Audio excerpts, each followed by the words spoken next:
I was 12 years old the night my father died. At least, that's what the police said. They told us it was suicide. A gun. A single shot. Case closed. But I never believed them. Not for a second. Because I knew my father. I knew the kind of man he was. And I knew he would never leave me or my sister like that. To really understand why I'm so sure, you need to know who my father was before everything fell apart. My dad was the kind of man who could fix anything. A leaky sink, a broken bike, even a bruised heart. After my mom died from cancer, he held us together.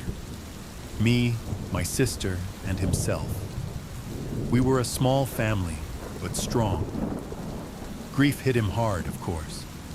I could hear him crying sometimes, late at night when he thought we were asleep.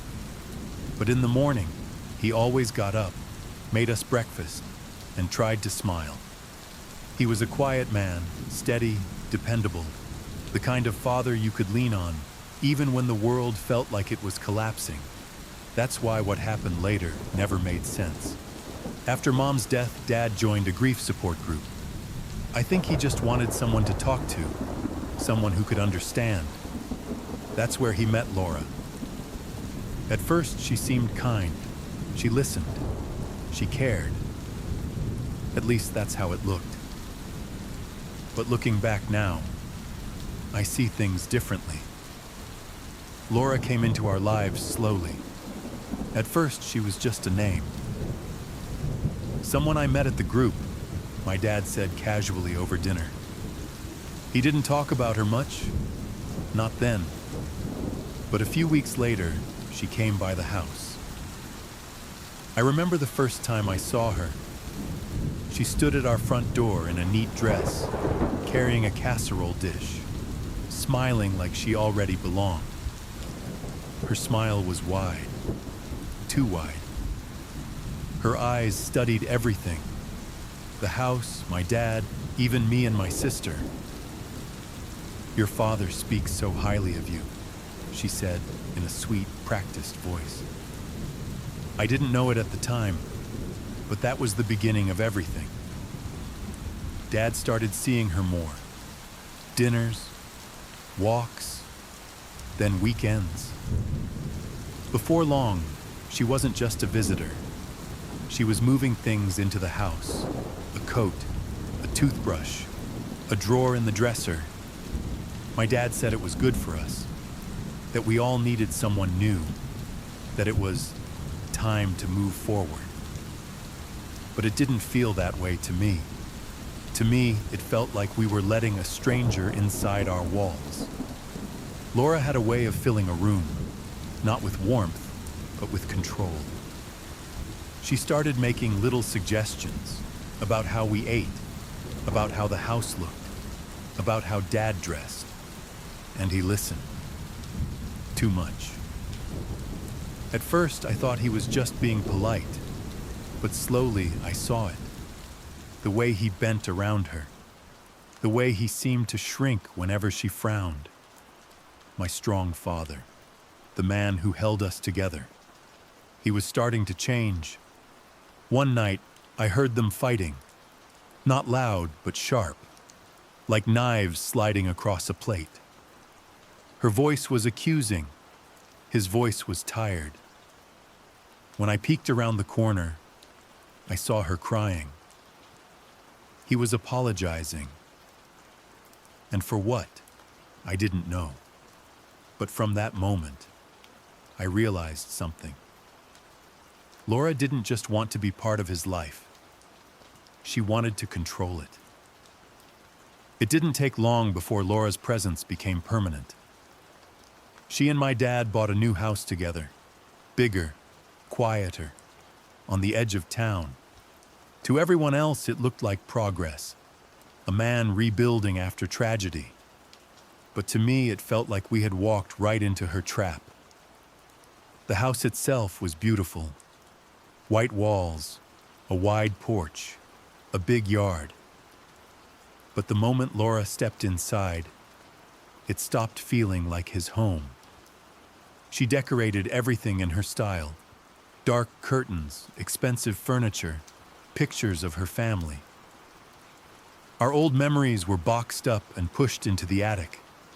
Even my mom's photo, the one Dad kept by his bedside, was moved into a drawer. Laura said it was for healing, but I knew better. My dad started working longer hours. He said it was to pay for the house, but I think he needed the escape. Whenever he was home, Laura kept him busy: chores, errands, endless conversations about money. And when he wasn't home, she wasn't alone. It started with whispers. I'd noticed the neighbor, a man named Daniel, showing up at odd times, mowing her lawn, carrying boxes, fixing little things that didn't really need fixing. At first it seemed innocent, but there was something in the way she looked at him. Too familiar, too comfortable. One afternoon, I came by the house unexpectedly. Dad was still at work. From the window, I saw Laura and Daniel sitting at the kitchen table, too close, laughing, her hand on his arm. When she spotted me, her smile dropped. She stood up fast, blocking the view. "Don't sneak around like that," she snapped, her voice sharper than I'd ever heard. That was the moment I knew. I wanted to tell my dad, but every time I tried, Laura was there, always listening, always watching. And when I finally gathered the courage to mention it, he just sighed. "She's been through a lot," he said. "Don't be so hard on her." He didn't want to see it, or maybe he couldn't. But fate has a way of ripping masks off. One night my dad came home early, and what he found inside that house changed everything. That night, my dad walked through the door earlier than usual. The house was quiet, too quiet. He set his keys down, calling Laura's name. No answer. Then he noticed the back door, slightly open. A faint laugh carried in from the yard. He stepped outside, and there she was, Laura, sitting on the porch swing, Daniel beside her. Their hands were too close, their faces even closer. And in that single second, everything shattered. My dad froze. Laura jumped up, her smile gone. "Oh, you're home early," she said, her voice shaky but defiant. Daniel stood too, his eyes darting anywhere but my father's face. It didn't take a genius to see what was happening. "What is this?" my dad asked. His voice was calm, but I could hear the storm beneath it. Laura forced a laugh. "It's nothing. We were just talking." But Daniel wouldn't meet his eyes. He muttered something about leaving and slipped away through the gate, leaving Laura alone, cornered. Inside, the fight began. I didn't hear every word, but the shouting carried through the walls. "You're paranoid. You don't trust me. You're working too much. What did you expect?" And then silence. A heavy, suffocating silence that lasted the rest of the night. The next morning, my dad packed a bag. For the first time, he looked awake. "I'm staying somewhere else for a while," he told me and my sister. His voice was tired, but steady. Laura stood in the doorway, arms crossed, glaring. She didn't try to stop him. Not then. But her eyes told me this wasn't over. From that moment on, the marriage was broken. Laura knew it. My dad knew it. And we knew she wouldn't let go easily. The weeks that followed were strange. My dad moved into a small apartment across town. It wasn't much. Just a bed, a sofa, and a kitchen that barely worked. But he said it felt like freedom. For the first time in years, he sounded lighter when we talked. Laura, on the other hand, wasn't done. She called him constantly, left messages, showed up at his office. Sometimes she'd cry, begging him to come back. Other times, she was cold and sharp, accusing him of ruining everything, of abandoning her. Her words dripped with guilt and manipulation. But my dad stood firm, at least at first. One night, though, he came to visit me and my sister. He sat down at the kitchen table, his hands shaking as he rubbed his forehead. "She says she's changed," he whispered. "She says we can start over." I could hear the doubt in his voice, the weakness. That was the night we realized how deep Laura's claws still were. She wasn't just chasing him. She was trying to break him, to bend him back into her control. And for a moment, I thought it might be working. We begged him not to go back. "Dad, she doesn't love you," my sister said, her voice trembling. "She loves what you give her. The house, the money, the control." He didn't answer, just stared down at his hands, lost in thought. The battle was no longer between my father and Laura. It was between Laura and us. We had to keep him strong, keep him awake, because if he slipped, if he gave her another chance, I knew it wouldn't end with heartbreak. It would end with something much worse. The divorce date was set. 1 month, just 30 days. After that, the house would be sold, the money split, and Laura would be out of his life for good. At least, that's what we thought. But Laura wasn't going quietly. She was desperate. She started showing up at the house unannounced, even though my dad was living in his apartment. She'd wander through the rooms, acting like she still owned the place. The neighbors said they'd see her standing outside at night, staring at the windows like she was watching, waiting. My dad told us he wanted to change the locks, but Laura insisted she had rights until the divorce was finalized. And somehow, she always seemed to have a key. Then came the night she cornered him. He had stopped by the house to pick up some mail. Laura was waiting in the kitchen. She poured him a drink, sat across from him, and for the next 2 hours, she begged. "Think of what we had. Think of the life we built. We don't have to throw it away." Her voice cracked, tears streaming down her face. But my dad wasn't moved. He pushed the glass away. "It's over, Laura. I can't live like this anymore." Something shifted in her eyes that night. The begging stopped. The tears dried. And for the first time, she looked at him like an enemy, like someone she needed to destroy. From that point on, the air felt heavier. My dad grew more anxious. He told us he was having trouble sleeping. He said he felt watched, even in his apartment.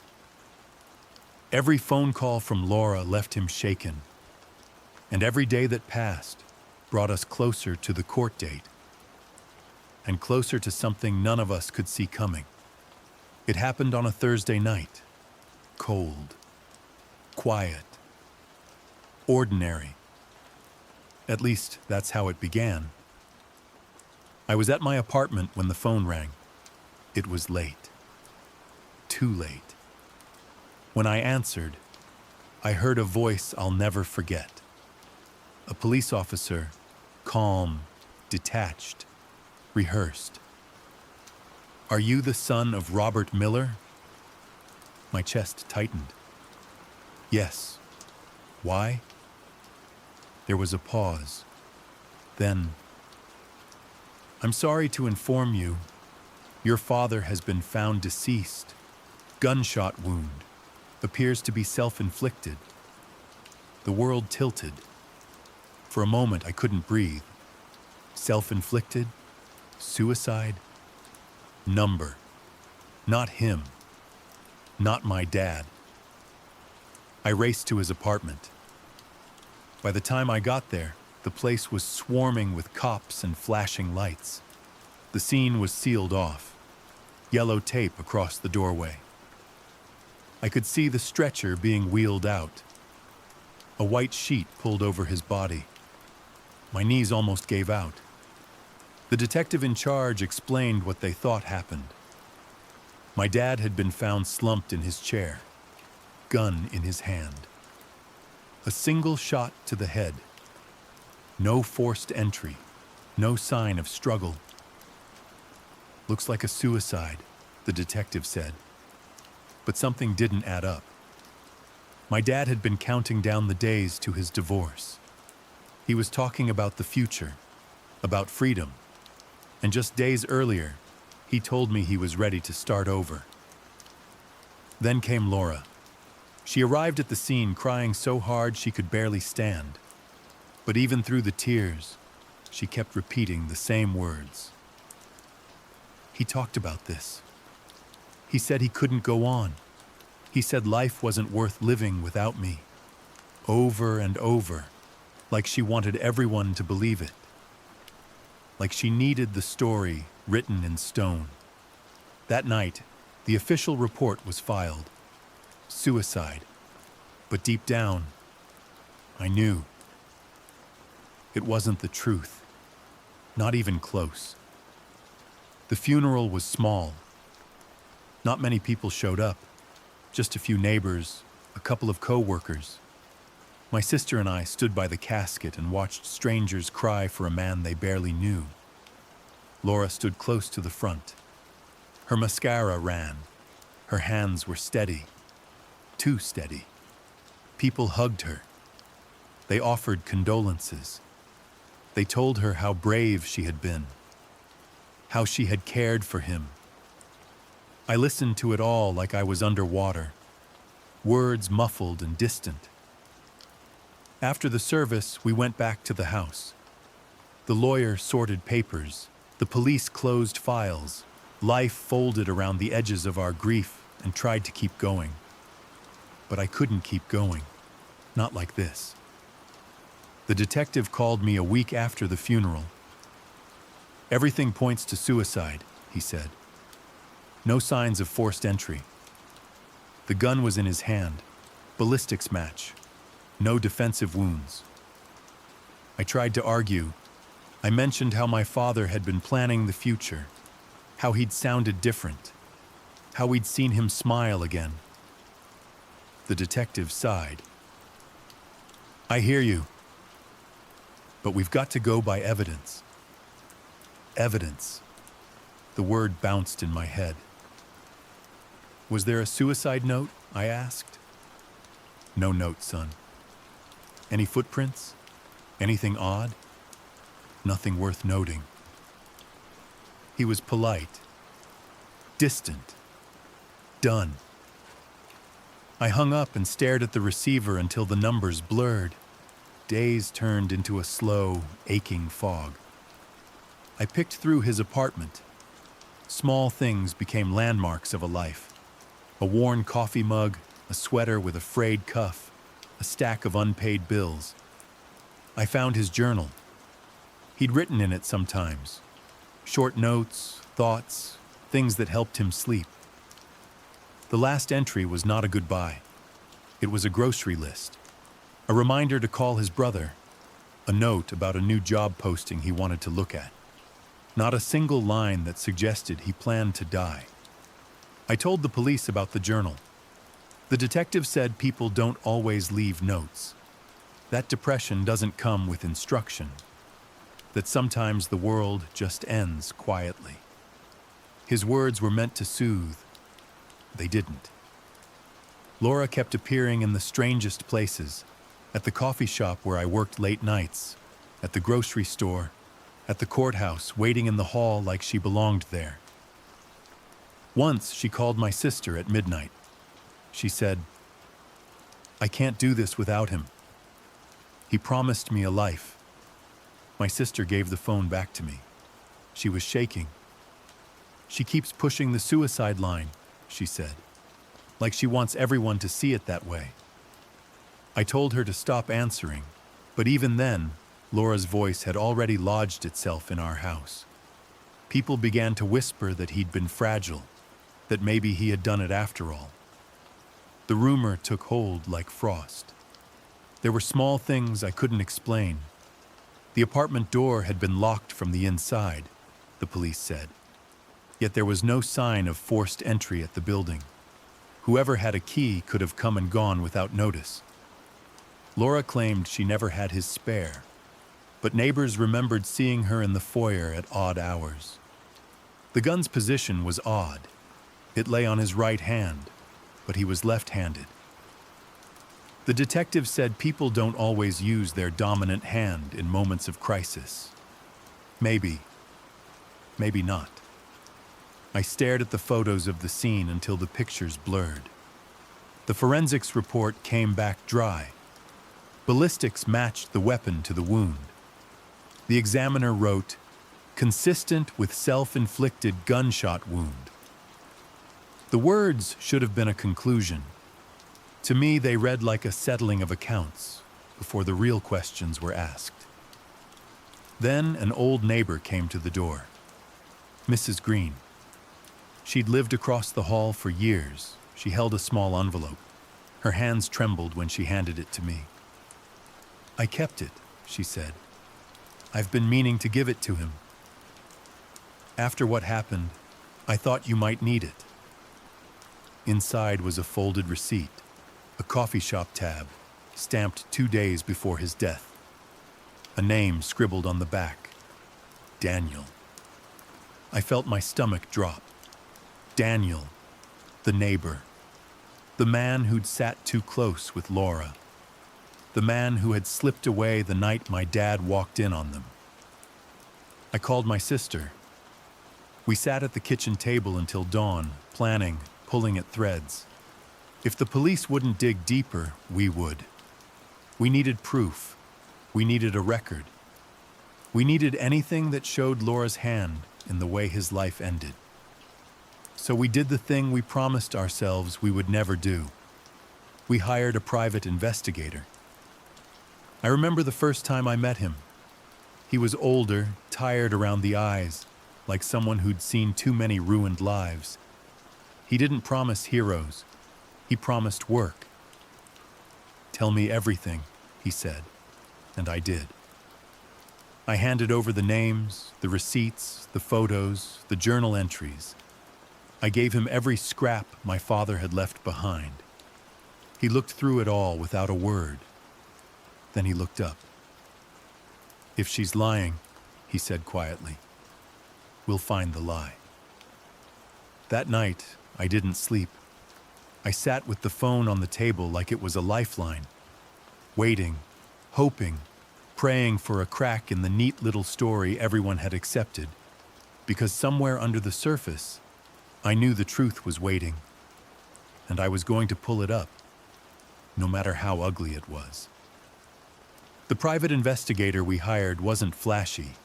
He wasn't the kind of man you see on TV dramas with expensive suits or slick cars. His name was Carter. Gray hair, wrinkled hands, and sharp eyes that never seemed to blink for too long. He had the look of someone who had seen too much of the world and stopped being surprised by it. When my sister and I first met him, he didn't waste time on sympathy. He just listened, every word. He wrote everything down in a small leather notebook. Then he leaned back, tapped his pen against the page, and said, "If you're right about her, we'll find it. But I'll warn you. People like this don't leave trails easily. If she's done this before, she's careful." Those words stayed with me. If she's done this before. It was a suggestion, a possibility. But in my gut, It felt like the truth. Carter started digging immediately.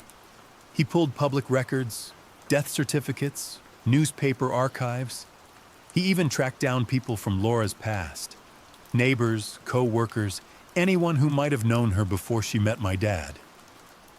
The first red flag came from a small town 2 states away.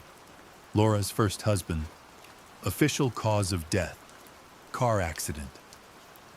His brakes had failed on a winding road late at night. He crashed into a ditch. Died instantly. But Carter found out something the police never reported publicly. Days before the crash, that husband had been telling friends he was thinking about filing for divorce. He had even met with a lawyer. And Laura? She inherited everything. The insurance money, the house, the savings. Within 3 months, she sold it all and disappeared. Then Carter found another detail, something that sent a shiver through both me and my sister. Laura had a boyfriend back then, a man who lived just a few blocks away. And guess what? Within weeks of her husband's death, she moved in with him. The same pattern, almost identical to what she did with my father. It was like watching a sick routine, playing out again and again. Carter didn't stop there. He tracked down one of Laura's old co-workers from that time, a woman who remembered her well. The co-worker said something I'll never forget. She was charming, you know, sweet when she wanted to be, but there was something cold behind her eyes, like she could be looking right at you, smiling, but thinking about something else entirely. Something dark. I asked Carter, "Do you think she killed him? Her first husband?" He paused, looked me dead in the eye. "I can't prove it. Not yet. But patterns don't lie. And if she's done it before, she'll do it again. People like her don't stop. They escalate. Escalate." That word echoed in my head long after the meeting was over.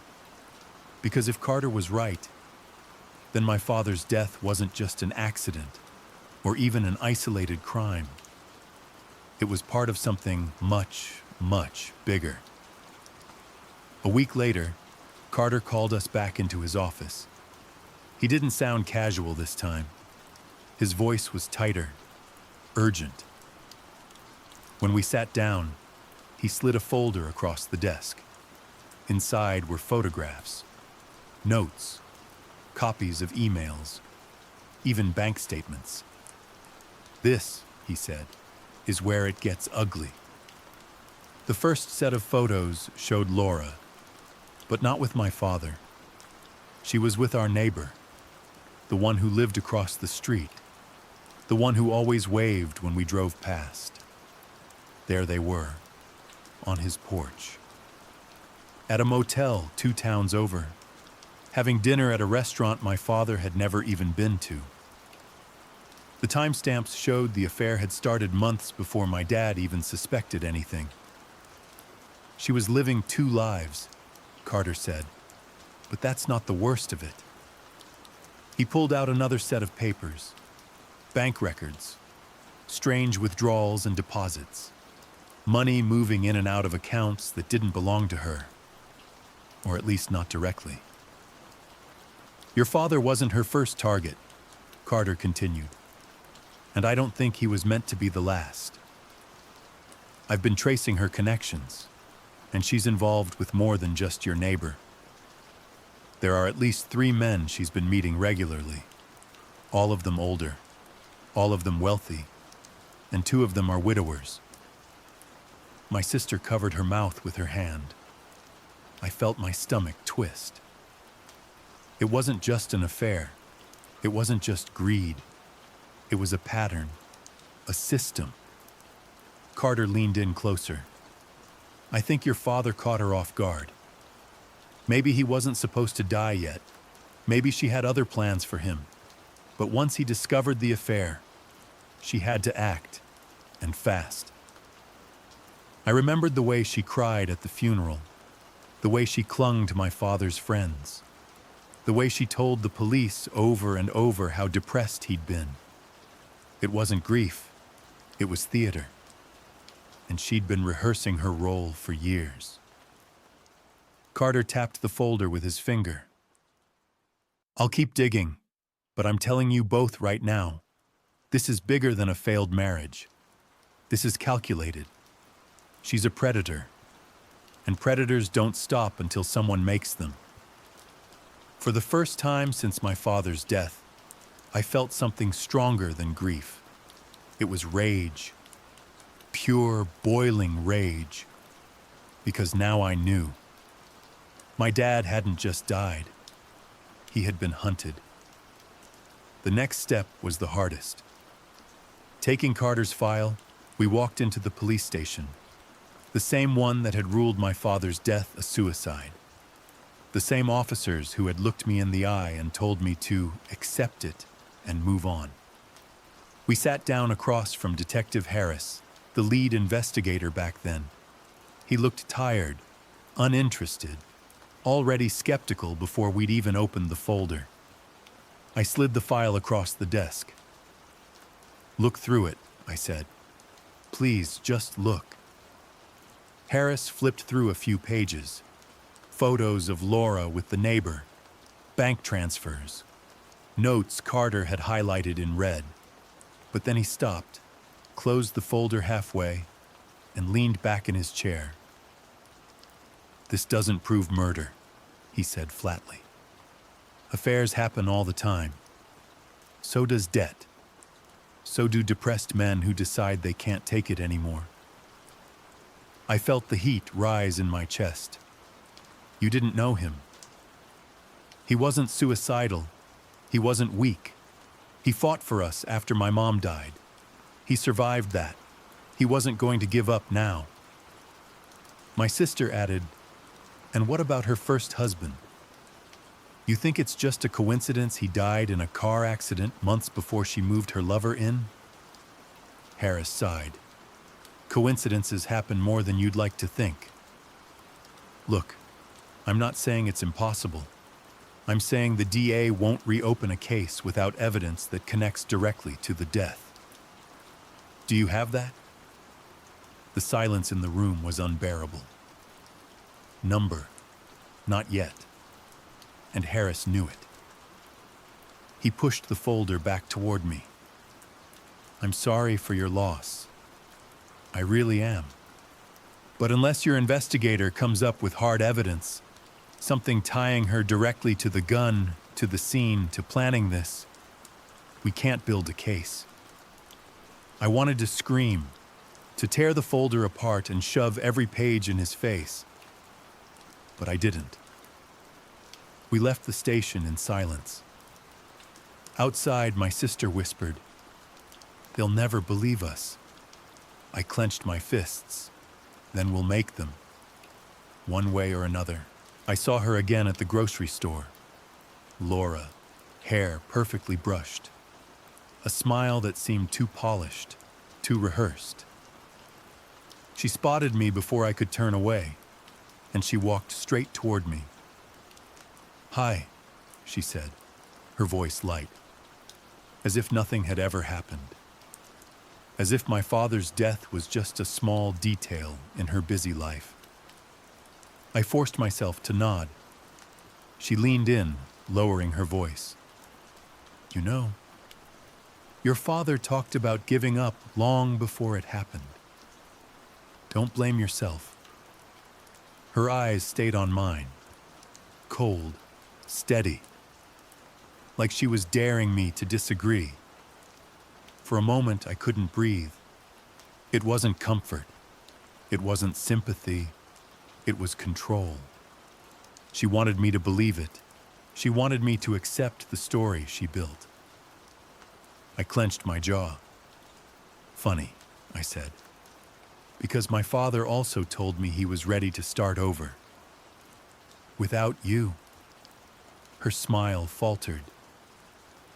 Just for a second. Then, just as quickly, she recovered. Well, she said, brushing her hand against the cart. Sometimes people say things they don't mean. And she walked away.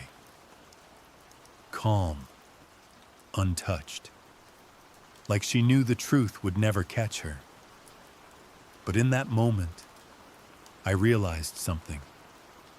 She wasn't just dangerous because of what she might have done. She was dangerous because she believed she was untouchable. That night, I couldn't sleep. Her words kept replaying in my head. Her tone, her smile.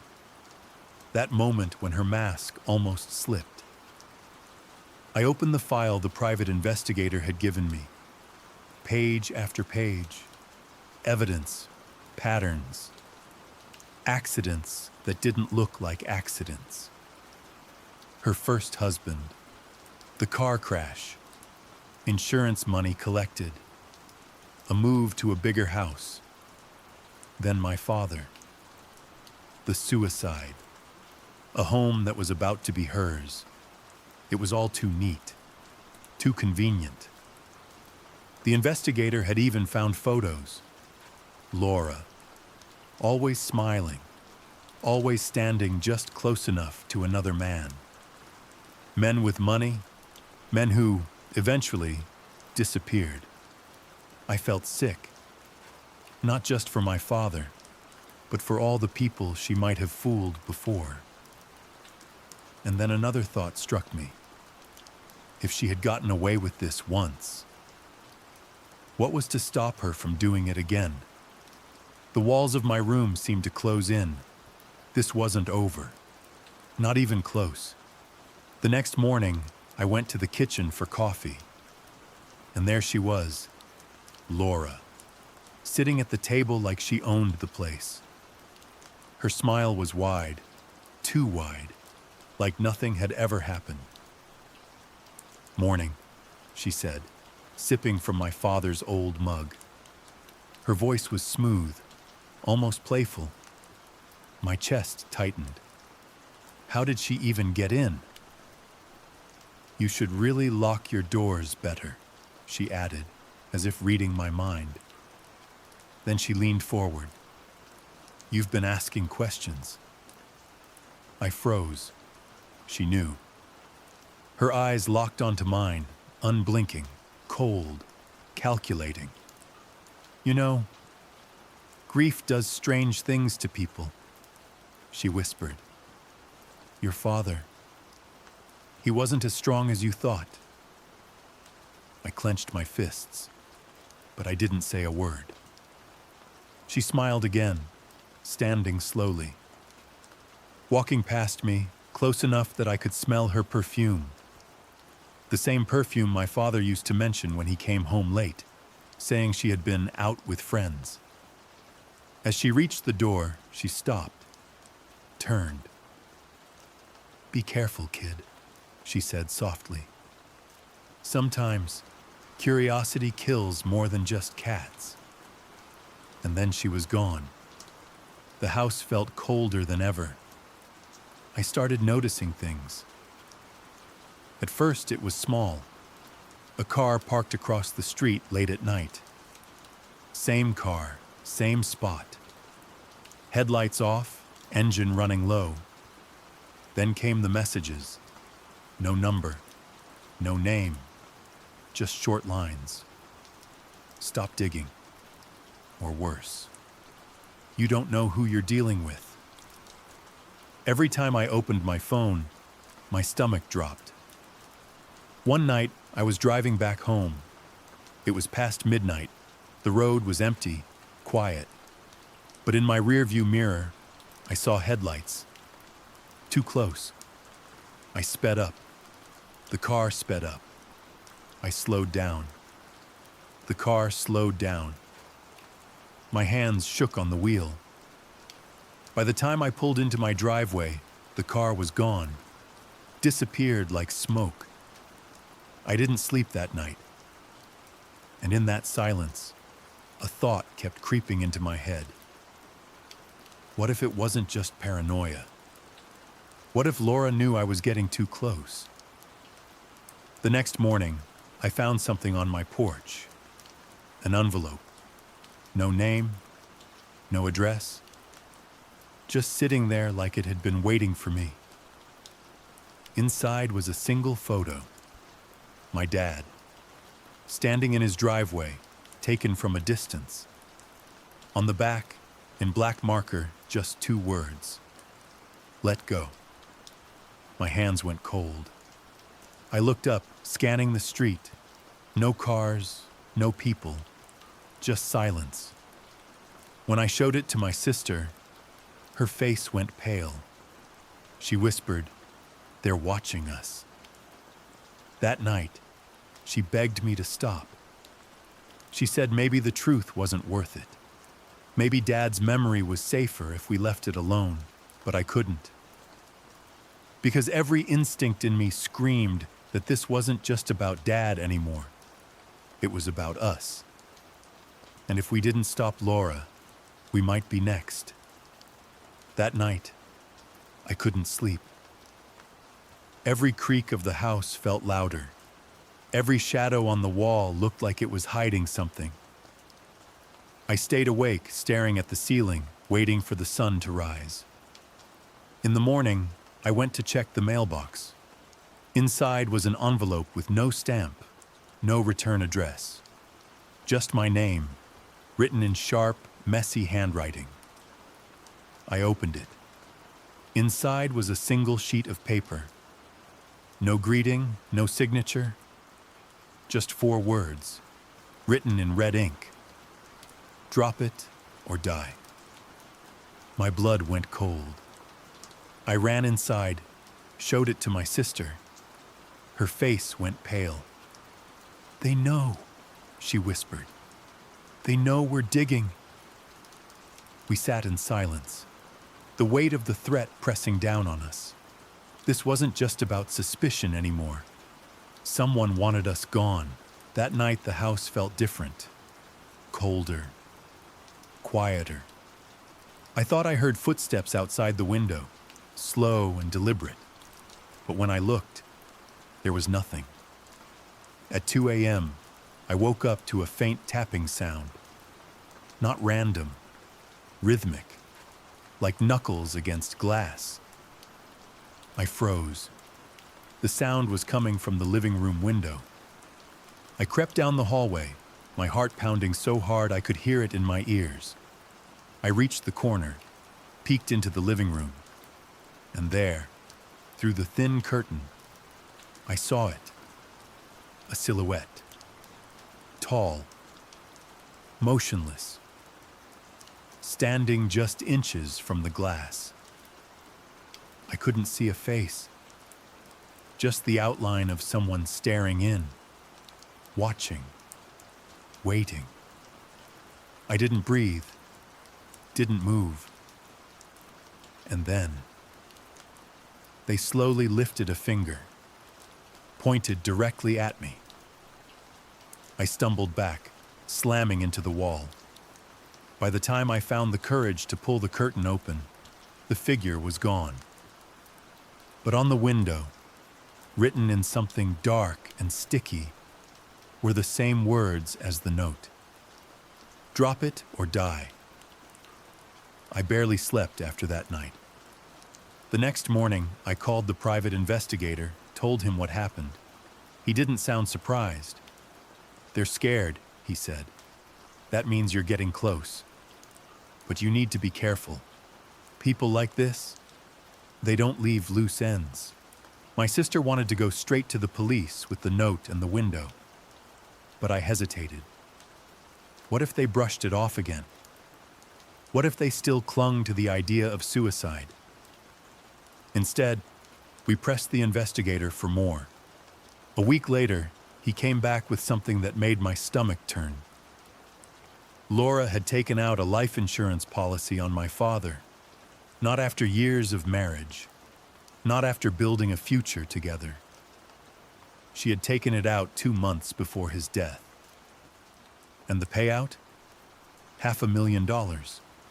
500,000 reasons for him to end up dead. But it didn't stop there.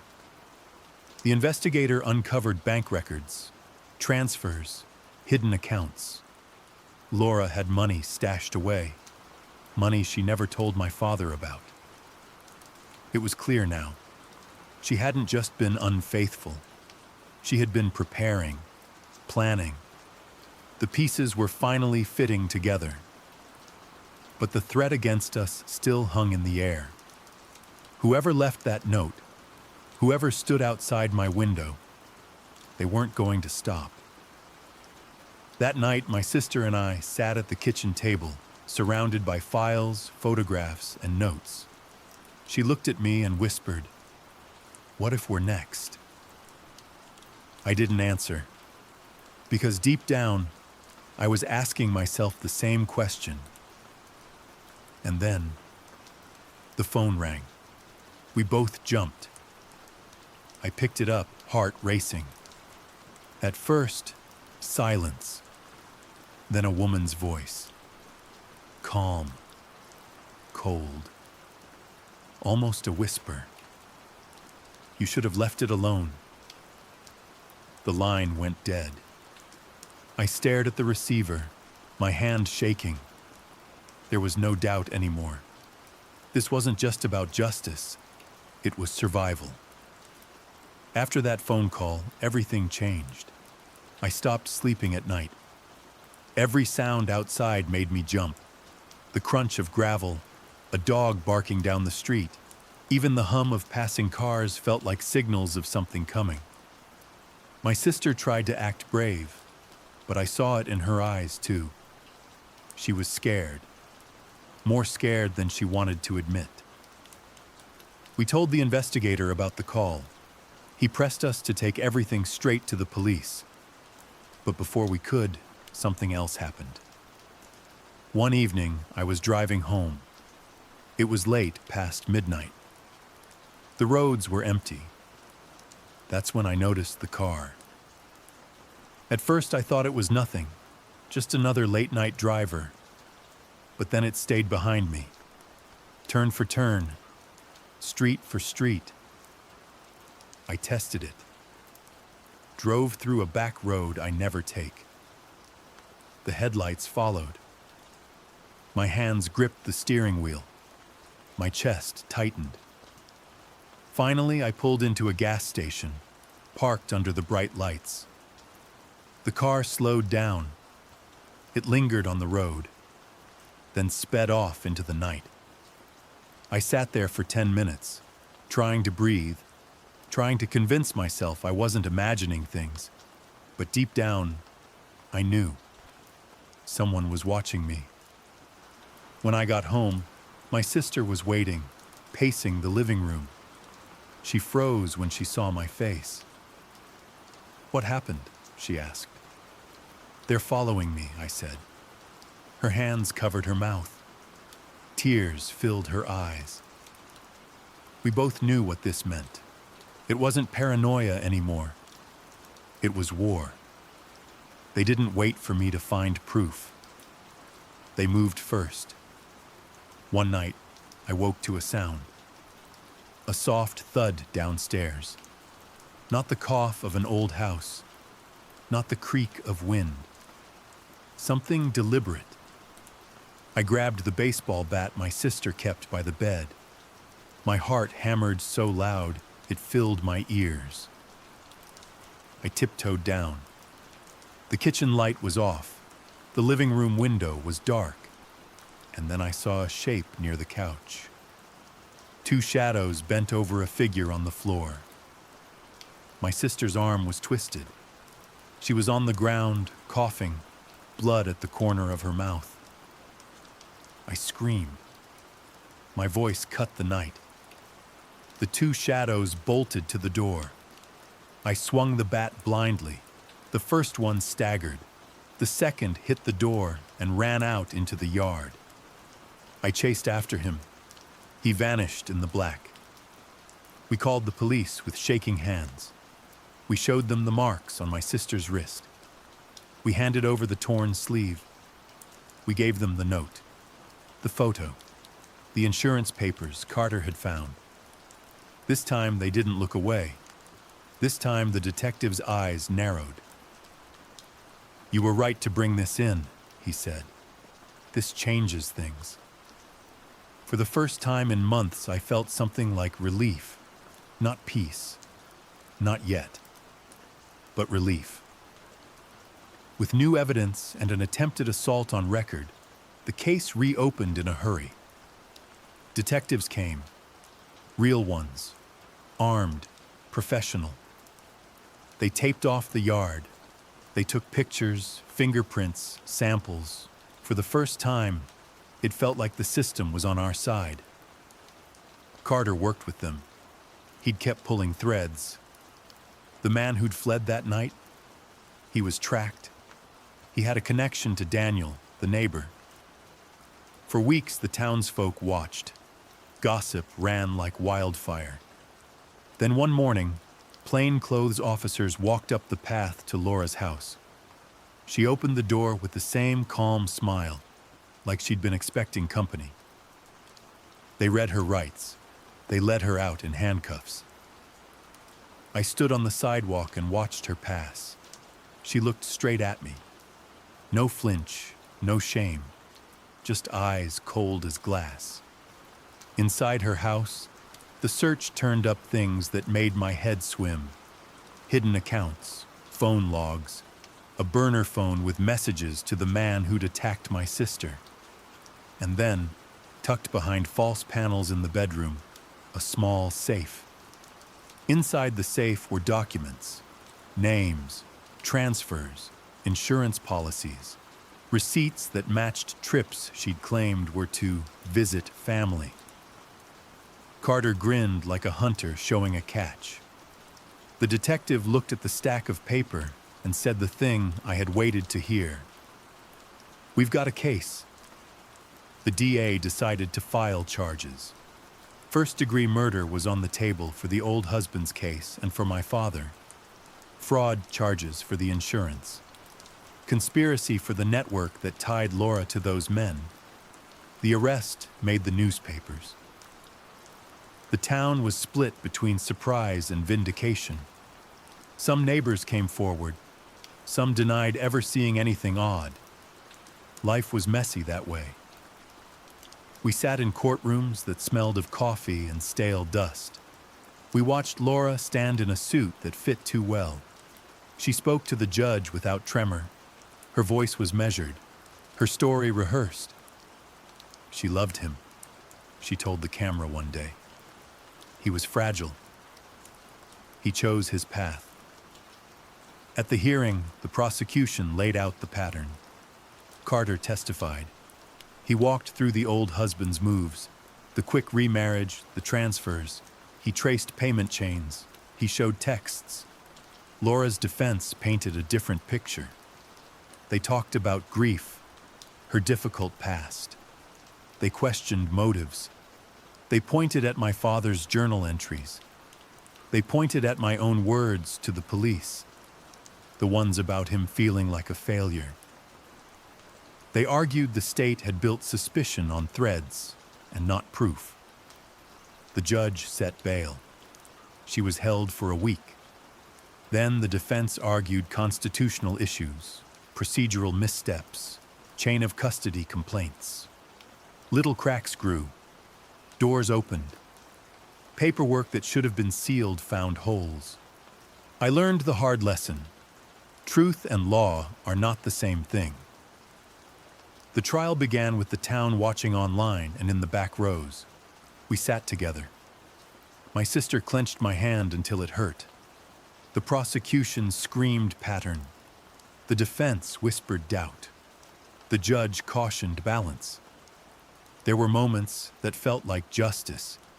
Detective testimonies, forensic links, the burner phone texts, Mrs. Green's receipt, experts who traced payments to shadow accounts. Then the defense hit with sharp, surgical attacks. They tore at the chain of custody for one key piece of evidence. They found a misplaced stamp on a warrant. They argued the forensics were inconclusive on motive. They introduced reasonable doubt with the slow, cruel patience of lawyers. On some charges, the jury agreed. Fraud, conspiracy on paper. On others, murder, manslaughter, they hung. The evidence didn't tie the gun to her hands. The chain of causation, motive to act, was argued into a fog. At the end, the verdicts were mixed. Guilty on several financial charges, not guilty or hung on the homicide charges. I felt the world tilt. Laura was led away for the convictions she had. She would go to prison for money schemes. She wouldn't go away for the deaths, at least not yet. Outside the courthouse, reporters shouted questions. I said nothing. My sister cried in the car. It was a kind of victory. It was not the justice I wanted, not the end I imagined. In prison, Laura had time to think. She stared at the camera in one interview and said softly, "I never killed him. I never needed to." Her words were a blade and a shield. The men she'd been with, some were questioned further. One disappeared overseas. Another's estate was audited. The town turned on itself. People picked sides. Some wrote op-eds calling the system corrupt. Others said we had done what we could. My sister and I sat with the mixed verdict like a physical weight. We'd won some truth and lost other truth. We took the convictions to the press. We leaked documents. We told the stories of the other widowers. The public began to see the pattern. People began to ask harder questions. The DA reopened the files on the older deaths. Cold cases got new eyes. But reopening is not conviction. Bureaucracy is slow. Money fights back. Lawyers file appeals. Evidence fades. Witnesses move away or die. Months slid into years. Laura served time for fraud. She appealed. The appeals were messy. Some convictions were reduced. Some stood. We kept pushing. We filed civil suits against her estate. We mounted pressure campaigns. We held interviews. We spoke at vigils for my father and for the others. It didn't feel like enough. Years after that night when the photo arrived on my porch, things changed and things did not. Laura lived behind a number. The fraud charges kept her locked for a while. The murder charges sat in limbo. Some reduced, some reopened, some closed. People talked about partial justice. That phrase became a bruise on my tongue. I thought of my father every day. I thought of the life he had wanted. I thought of the groceries on his list. Normal things, trivial things that mock grief. One winter morning, as frost rimed the windows, an envelope arrived at my door. The postmark was local. The handwriting was not hers. Inside was a single photograph. My father's truck, parked in front of a small motel. The date stamped a year before his death. Someone had been watching him long before the end. On the back, a line written in black ink. "You're close." The fight never ends, I realized. It moves. It bruises. It buys time. It tortures. We had put a predator behind bars for what we could prove. But predators adapt. Systems bend. Evidence frays. Time becomes an ally to the guilty. I sat at the kitchen table, the photograph in my hand, the winter light on my face. My sister slept upstairs. Above us, a house that once felt safe hummed like a living thing. I thought about the night I banged the bat into the intruder and about the man I had become. Tougher, angrier, a little less innocent. I thought about the years of investigations, the courtroom, the verdicts, the partial victories. And I thought of something else. Justice is not always a single moment. Sometimes it's a lifetime of telling the truth, of making sure the names of the lost aren't swallowed by rumors and quick police reports, of dragging a messy, crooked system into the light until it's forced to change. I keep fighting. Not because I believe the law always wins. Not because I think we will get a perfect ending. But because he deserved better than the silence they gave him the night he died. Outside, a car engine started. The town moved on. The predator watched from within her slow, concrete sleep. I looked at the photograph again and folded it into my pocket. If they think we will stop, they underestimate what grief does to a person. Grief keeps you honest. Grief remembers. And I will remember.